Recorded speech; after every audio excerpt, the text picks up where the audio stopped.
Thank you, Mr. Speaker. The privilege is mine to make my humble contribution to the debate in relation to the 2016 budget. Mr. Speaker, I would like to take this opportunity to welcome our distinguished guests from Canada and, of course, His Excellency the High Commission.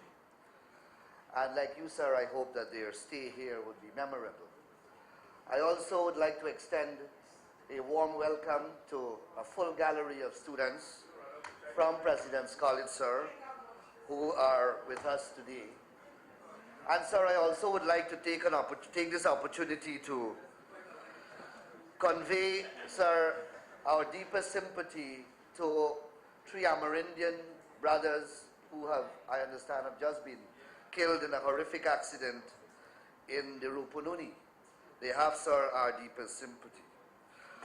Sir, I wish to begin by offering my congratulations to the Minister of Finance and, of course, his competent staff for presenting and preparing the 2016 budget. And I have listened to the debates from both sides of the House.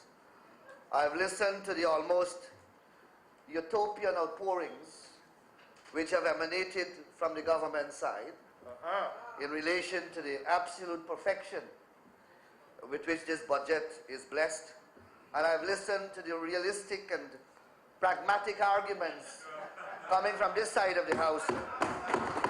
And I say, sir, that I stand proudly with the pragmatists in our today's debate. Sir, I want to begin by beginning with the very title of the budget, sir. The budget is titled Stimulating Growth, Restoring Confidence, The Good Life Beckons. Sir, I thought it curious and indeed courageous that a minister would choose growth in his title as part of his speech. Because when I looked at his own figures, sir, his own figures chronicled in his budget, it is the first year that this coalition government has assumed governmental office. It is the first year that they have taken control and management of the economy of this country. And it is the first year, sir, that we are recording our lowest economic growth in 10 successive years, 3.0%. And that's the minister's figures. It is, sir, a sign, hopefully, not of things to come. Because I am a patriot, sir. I want the best for my country.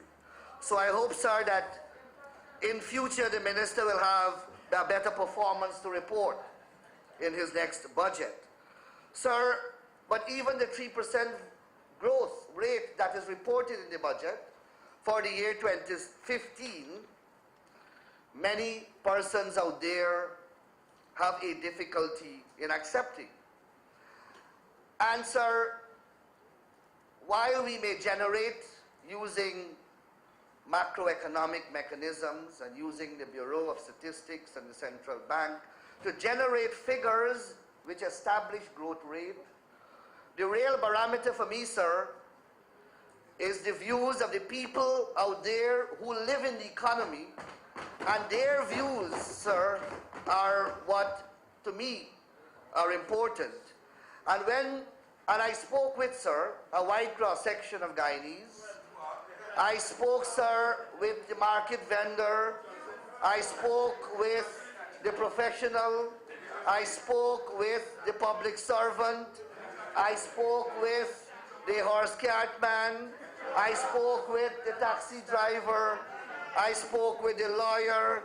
I spoke with the businessman on Regent Street. And they all said, sir, they all said that in 2015 they experienced a horrible year. They said, sir, that money was not circulating. They said, sir, that their business performed badly. They said, sir, that they experienced the worst Christmas in decades. That is their view, sir. So we can in this air-conditioned, very comfortable setting, we can speak about high growth rates, but the people out there have a different reality to which they are living. That's right, that's right. Sir, and when one looks at the figures and the productive sector, then one sees that the persons out there, the views that they have expressed are really borne out. Because in the productive sectors, as reported by the Honorable Minister, there was an increase in rice, but we all know the reality, no market for rice. The rice was reaped, but it is still in the factories, it is still at the wharf, it is still in the storage bond, and it is rotting there. So the rice farmers are in financial chaos. The sugar workers, they increased production, sir, but they were not paid their API because the world market price was low. The construction sector, sir, that is suffering from inertia because the government has basically torpedoed the previous government housing drive. So one of 3 ready-mix company now is up for sale. What? Construction is on the decline. Gold, sir, the prices remain stagnant in the world market, and there is no increase in production here. The government's efforts, sir, to grant concessions to the miners have been stymied because of a requirement that they put into the concession that the miners must get tax compliance. Of course, the miners find that a nightmare, so none of the concessions which they were granted are being enjoyed by them. So in all the major productive sectors in the economy, sir, they are not performing. And that is why, sir, the man in the street is questioning the minister's growth figures. Man in the street. Take a vote And then, sir, to rub salt into the injury, the Honorable Minister, in a contracting economy, in a depressing economy, reports to this House and to the people out there that there are no reported job losses. An astonishing statement. Persons stop me on the street and ask me, sir, if we can do something about statements being made in the National Assembly that are completely out of sync with reality. Because persons who have been dismissed are hearing that there are no job reported losses. They want to know if they have become phantoms. They are not recorded anymore in this country. 1,972 Amerindians, hundreds of employees in the public sector and the private sector have been dismissed. I have filed in the High Court several actions for dismissal. Whether the dismissal are wrongful or not is a matter for the court, but the dismissals have taken place.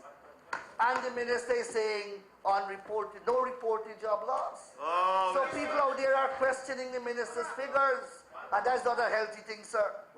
And then the other very, I don't want to say outrageous, but what the people out there find very, very unnerving, sir, is another statistical data disclosed by the minister, and it is the exchange rate.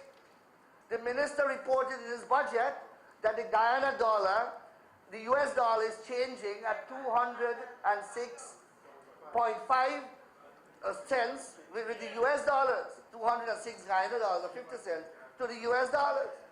That the people out there find as a total outrage. Because when the man from Rupununi goes to the Cambio, he has to pay 210 and 212. When the comrade from Durban Street goes to the Cambio right on King Street, he pays 210 and 212. When the comrade from Blackbush Polder goes to the Cambio in Rose Hall, he pays 210 and 212. And the distinguished and honorable minister is telling the House that the US rate is changing at 206. So the people out there want to know where these figures are coming from because they are living a different reality, sir. Different reality. So, sir, thank you for your protection, sir. Sir, and then I wanted to know where this boost in revenue came from because the minister reported that there has been an increase in revenue. And when I carefully checked the budget, I saw the transfers coming from the extra budgetary funds from the statutory agencies. A total of $9 billion, sir, 9 billion. taken from these agencies that they claim were illegal. But sir, so that is where the surplus came from. It didn't come from the economic activities officially. It came from monies that were put there under this government. This government. But sir, what is more fundamental is that the press would recall, the people out there would recall, and Your Honor would recall, that there was a long and dedicated campaign by the honorable members of that side when they were on this side to remove these monies and place them in the consolidated fund. Mr. Speaker, all manner of arguments were advanced. They said it was unlawful. They said that it is unconstitutional. They said that it is being kept in those funds for corrupt purposes. They brought a motion to this House. They even brought an action in the High Court challenging the legality of these monies. Now, sir, they are in government 9 months after, and they are refusing to transfer these monies. We call upon them, sir, to transfer every single cent in the extra budgetary funds into the consolidated fund. The Lotto Fund has over $28 billion in it. They have only transferred $1 million. Are they keeping $27 billion for corrupt purposes? Wow. I hope not. Let them transfer it now. That is what they said, sir. And let them deliver on that promise. Sir, we were told that growth, sir, comes from consumer spending. Growth comes from consumer spending, comes from investment, from government spending, and from net export. And sir, I looked at the factors in the budget to see what will stimulate this growth that the minister speaks about. Of course, there's going to be government spending, because we are told that it is the highest government injection into the economy in any given financial year thus far. So yes, we know that there will be government spending, but we also know, and the minister will know much more than I do, that government spending alone cannot propel the economy forward, cannot bring the desired growth that he aspires to achieve. So I am looking, sir, for the measures in the budget that will inspire the growth that the minister is speaking of. And what I find, sir, is the opposite is contained in the budget. There is an over-reliance on taxation in this budget. Everyone here would have witnessed the minister reading a slew of legislation bringing to the House just now. All of those legislation are designed to impose additional taxes on the people of this country.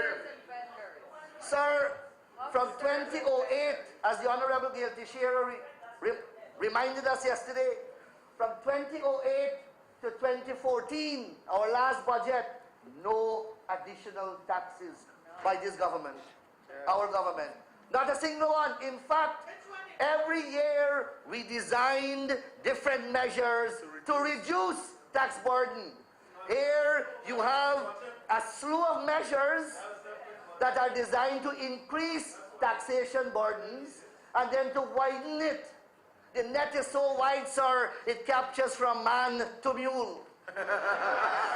From man to mule, no one is exempted. And sir, that is not the type of model that will achieve the stimulated growth that the minister aspires to achieve. Because when you have increased taxation, Mr. Minister, when you have increased taxation, you don't raise salaries at a proportionate level then you're taking away from the consumer the disposable earnings. So how are we going to get this growth, Mr. Minister? How are we going to get this growth? So, Mr. Speaker, I ask that the minister review this taxation burden that he's imposing on the backs of the people of this country. This budget has no new salary announced, but a dozen and a half or more of taxation impositions. Not a single budgetary salary increases. We are told, sir, that we have to wait on collective bargaining. But the tax measures are coming immediately. They are coming immediately. And another important omission of this budget, if it wants to advance growth, is the lack of a regime of concessions, tax concessions, that will attract investments and encourage consumer spending. What the minister has done, and he does it very grudgingly, he assesses the volume of concessions granted and he has placed a value on it, and essentially he advances the theoretical argument that our economy cannot afford these concessions because he has placed a value. Well, to the distinguished minister, and I say with the greatest of respect, sir, that that is a very myopic view to take of concessions. You have to look at the concession, sir, but not in isolation. You have to look at the concession, then measure it against the investment that it will yield. You have to measure it against the jobs that it will create. You have to measure it against the spending that it will generate. And then you get the true picture of what the investment is, what the concessions are. But this budget, sir, and the ideology expressed in this budget is that concession is a bad thing. Let us reduce it. Let us reduce it. That, sir, will not foster, it will not induce, and it will not engender the economic growth that the minister speaks about.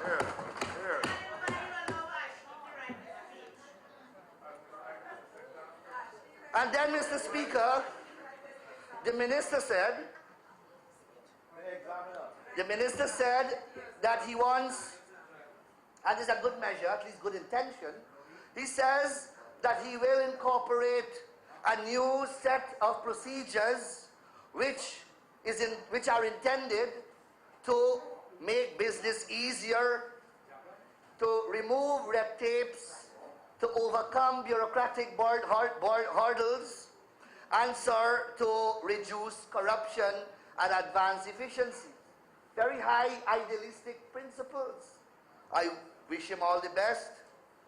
But the problem is that in the very same budget, he announces a very peculiar budgetary measure.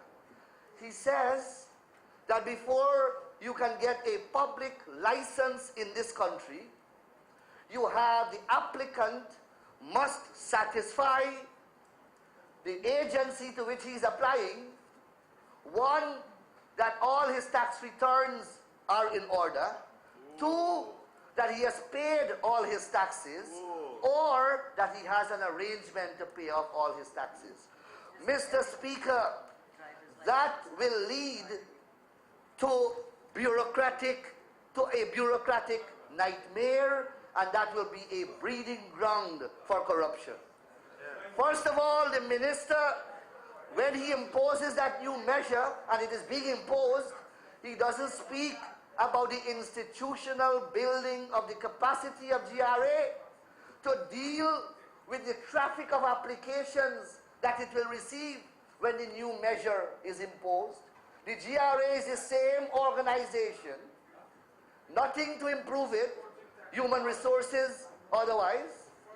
But yes, of course, the first duty is to pay your taxes.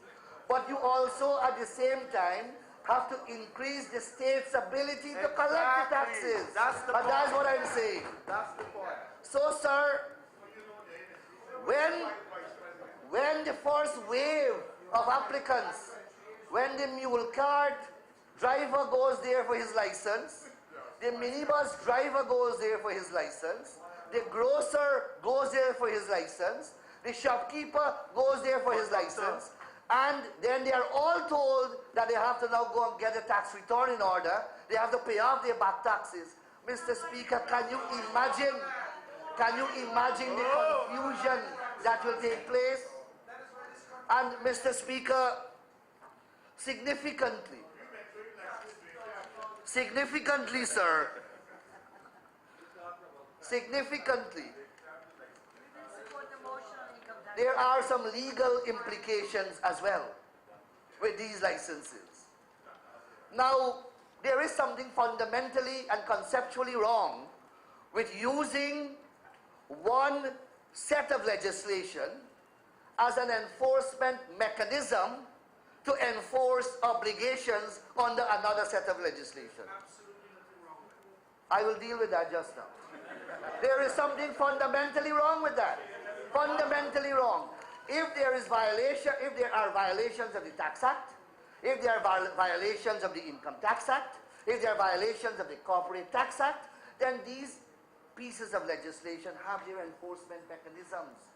Use it and go after the defaulters. Don't burden another set of legislation with the responsibility and the duty of enforcing this set of legislation. And it's not that we are without precedent on this matter.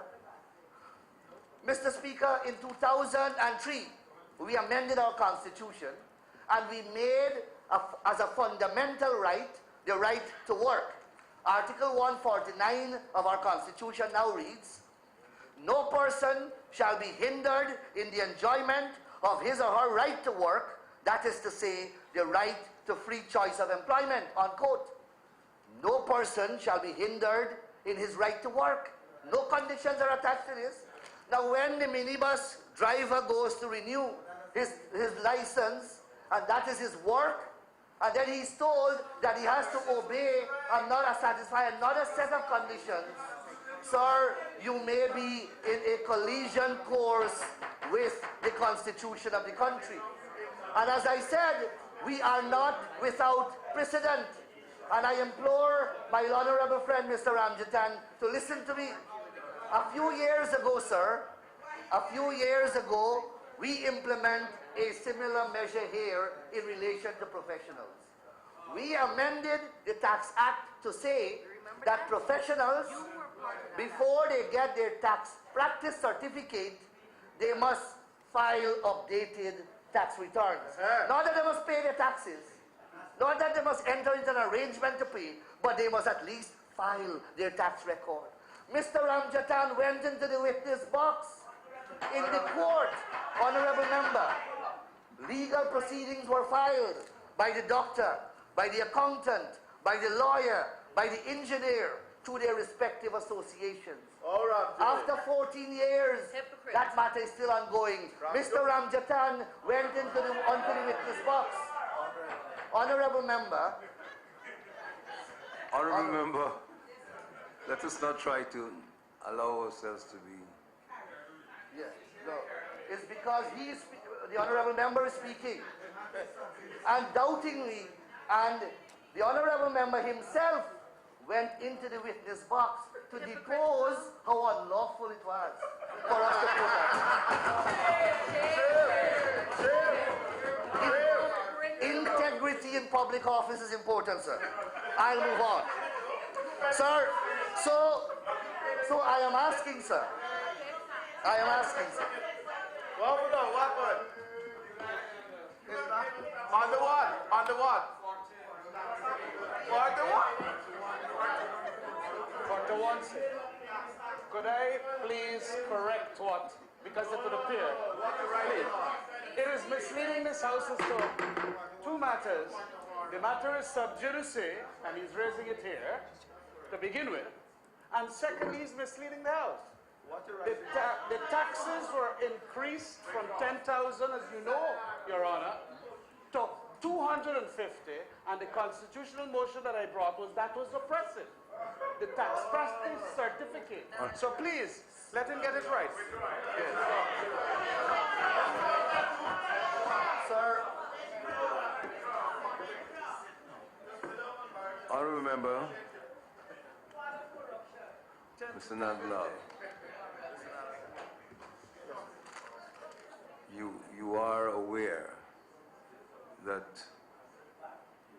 not in this House to raise as an issue matters which are before the court. I would No, it's not suggest... sir, if I may, sir. It's not No, that you we may cannot- not. You will listen to me now. Yes, sir. You are aware that the standing orders do not allow us to make mention of matters which are before the court. Sir, with the You are also aware that this matter is still before the court. I would suggest that you do what you know you should do in this matter. Sir, the standing orders do not say that you cannot mention a matter that is in court. The standing orders say that you cannot mention in the matter in such a way as to prejudice the proceedings that is in court. Yes. That is what the standing order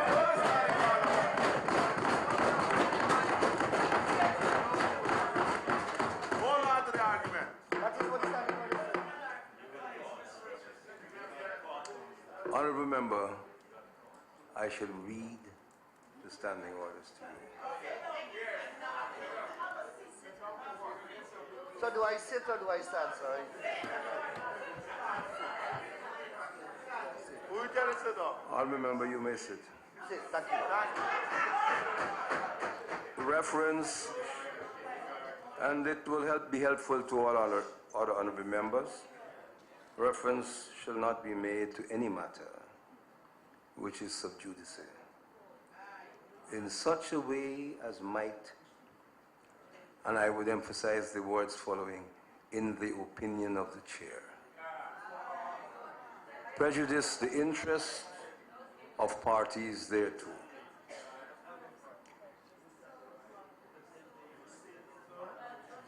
I would think that a reference which includes gratuitous expression like integrity in office, in the same breath as you were making the point, should not form part of your presentation here today. I would invite you to withdraw it and start again. You are fully capable of doing all the things you want to do and saying all that you want to say without gratuitously importing matters which you know you ought not to do. What? That integrity is important to public office? That's a statement of fact. Sir, Honorable member, are you withdrawing the reference? which reference, sir? I'm unclear. The reference to the case before the court at this time, the reference to the discussion as to who went into the box, the reference as to who argued the motion in relation to the income tax. Sir, I My question, Honorable Member, sir, that there is a challenge in the court against. Honorable Member, the Speaker has asked you a question. I recommend that you withdraw it and start again. I want to make reference to a case that is pending in the court, and I wish to assure Your Honor that I will not say anything to prejudice the outcome of those proceedings. Honorable Member, I give you that, but give the chair what is provided, that is, to determine whether, in his opinion, it's likely to do that. The chair so finds.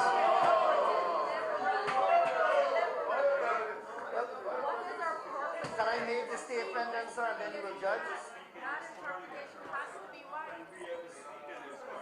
Honorable Member, I wait your response to my request.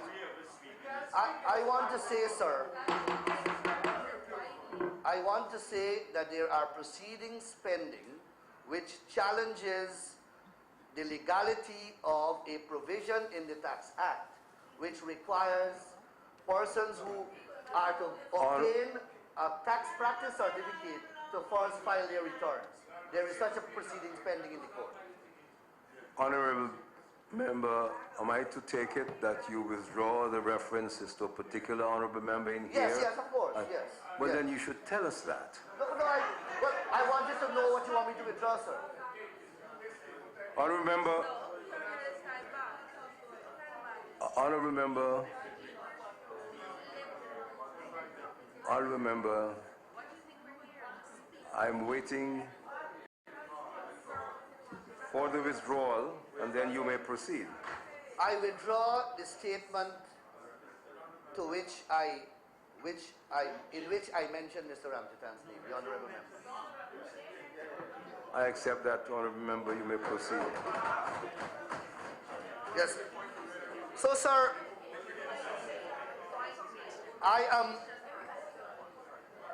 am humbly and respectfully cautioning the Honorable Minister of Finance to expect a slew of litigation in relation to some of these measures, which impose burdens on the taxpayer in relation to one set of legislation to enforce another set of legislation. Yes. And that is an eventuality that the honorable member will have to confront soon.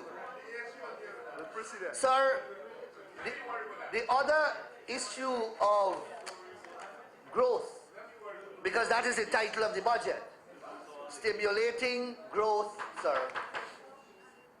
Now, we can't put stimulating growth on the title of a budget, and that by itself will cause growth. We have to ensure, sir, that we have policies and we have programs that can achieve the growth that we speak about in glossy print. And Mr. Speaker, that is what I want to speak to quickly, some of the measures. Mr. Speaker, firstly, this government, I implore this government to demonstrate to the people of our country that they respect and they will protect private property. Because we have had a series of incidents where persons who have been issued with transports and certificates of titles and are living in their homes, they are being ejected from their homes. What? With notices being erected by the Central Housing and Planning Authority saying that this is the property of Central Housing and Planning Authority. What? And persons, titles and transports are being revoked.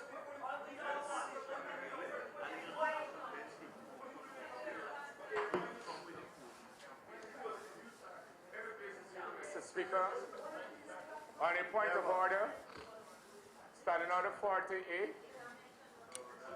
Again, Mr. Speaker, the honorable member is referring to a matter that is before the courts of Guyana. And the matter before that court was actually initiated by him. And we are asking him, sir, to desist. Honorable.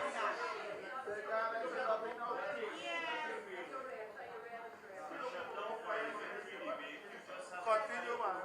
Sir, I am speaking. The honorable member for his intervention. Please continue. I am representing the interest of dozens of people with whom I have spoken, whose properties are being taken away by the state. That is the contention that they are advancing. Whether it is in court or not will never be a guard against me speaking on it. An injustice remains an injustice, whether it is litigated or not. Litigation is to bring justice, not to perpetuate injustice. They're not, but even if they were so, they're not, but even if they were so. Honorable member, the words will still remain the same. Do not expend so much energy. Please proceed. Injustice has that effect on me, sir. Injustice. Yes, sir. So when we speak about growth, growth comes from investment. It comes from spending. People will not invest in an economy.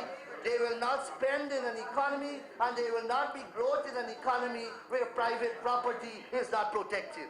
That's the fundamental point here. Honorable member, even with pauses, You have 5 minutes remaining. Mr. Speaker, the points of orders are usually not included in the calculation of times for speakers because there's a pause. Otherwise, this could be a measure, sir, that every time we speak on this side, points of orders are raised, taking away time from us. Secondly, sir, in relation to the honourable member's time, excluding the points of order, he therefore has a total of 35 minutes, and I'm seeking the 5-minute extension within that 35 minutes.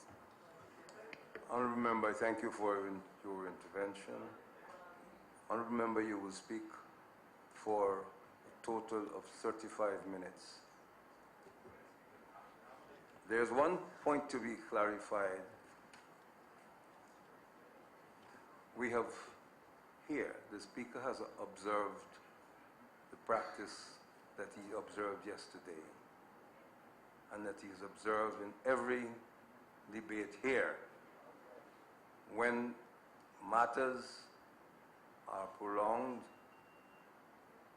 the timer goes on hold. It begins again when the honourable member again returns to his statement. There ought not to be any further comment on this, honourable members, unless you feel that your timing should be preferred to mine. Thank you. Please. So, sir, I spoke about the importance of respecting private property. Another important issue, sir, that needs to be reviewed by the Honourable Minister of Finance, another policy, is the use of the SOKU. This use of SOKU. The reports that we have received, sir, are that SOKU is violating the rights of people. It is inimical. The way that it is conducting its business is inimical to the economic interests of this country. People's monies are being seized in whimsical manner. Their jewelry are being taken from them at the airports. That cannot be stimulating to growth, sir. And we are asking for a review of SOKU. Sir, it was set up also for a completely different purpose, which is to examine and investigate genuine cases of money laundering and terrorism, not to be unleashed on the people of this country. Mr. Speaker, I want to call on the government, if they want to restore confidence, restoring of confidence in the economy, then they must observe the procurement laws of this country. They cannot handpick contractors and give them millions and millions of dollars of contract without any transparent process and in disregard of the procurement law. Mr. Speaker, we demand also the consumers must enjoy the reduction that is taking place with fuel prices. The real reduction, Mr. Speaker. We want the electricity tariffs to drop. We want also gas at the pump to reduce, because that is important to stimulate growth. Mr. Speaker, we also want the ban to be reviewed on vehicles. A lot has been spoken about in relation to cars.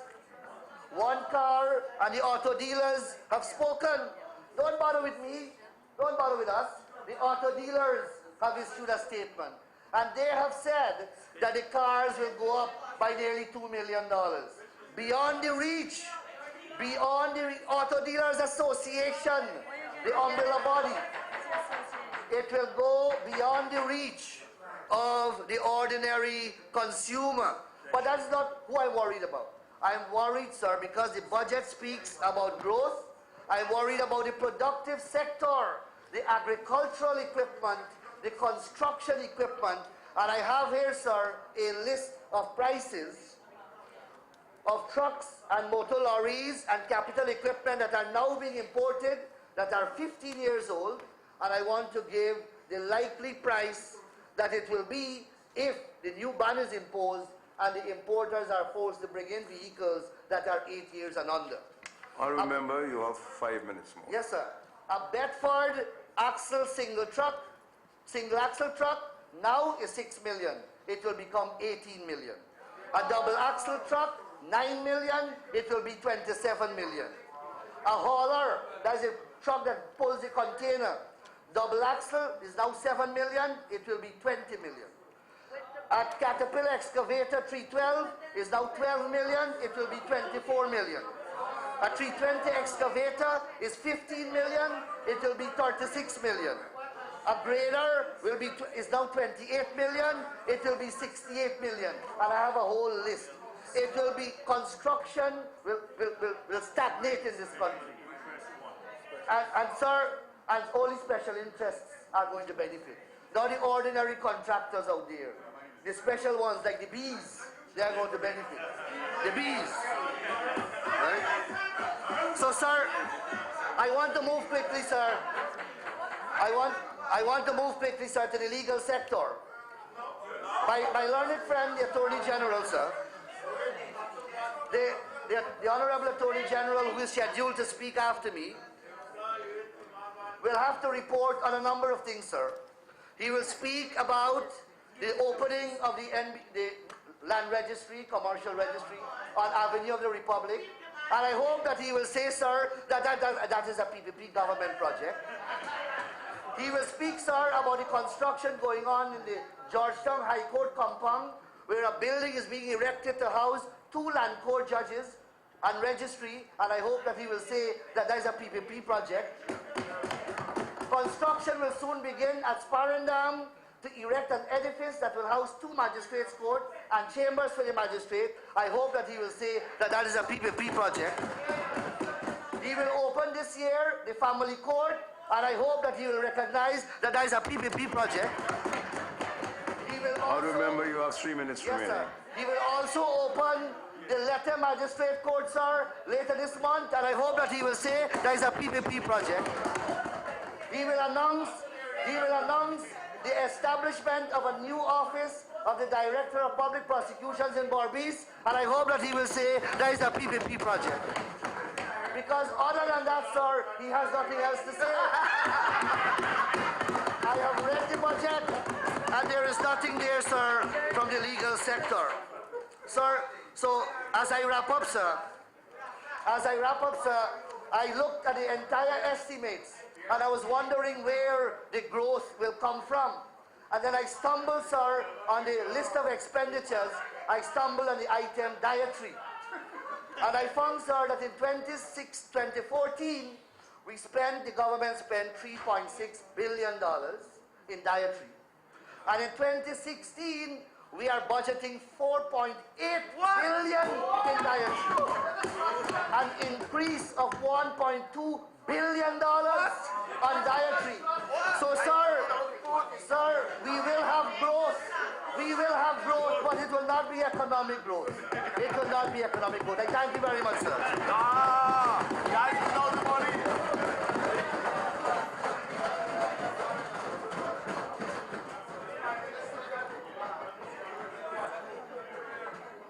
I thank the honourable member for his statement. The next